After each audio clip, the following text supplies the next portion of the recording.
Neoliberalism is a way of defining human beings by the market. And while it began as a sincere philosophy, it very quickly became a self-serving racket, which effectively exempted billionaires and large corporations from the constraints of democracy, from paying their taxes, from not polluting, from having to pay fair wages, from not exploiting their workers.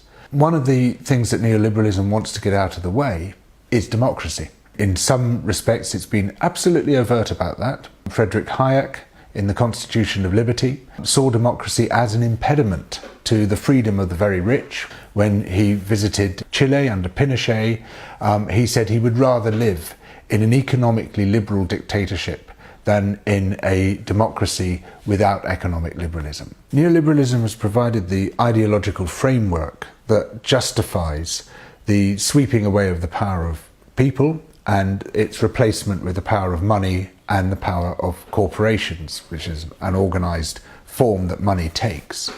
And it's been extremely successful in this respect, leading to the mass deregulation of those corporations, including the deregulation of mergers and acquisitions, allowing them to form a new wave of monopolies, banks too big to fail, corporations too big to fail, privatised public services too big to fail, all of which end up getting bailed out by the state because they simply can't function in the real world because they are not sufficiently subject to the constraints that people would wish to impose on them, and they tend necessarily towards crisis without that state intervention. So there's a profound irony here in that neoliberalism was supposed to get the state out of the way, but it requires intense state involvement in order to function.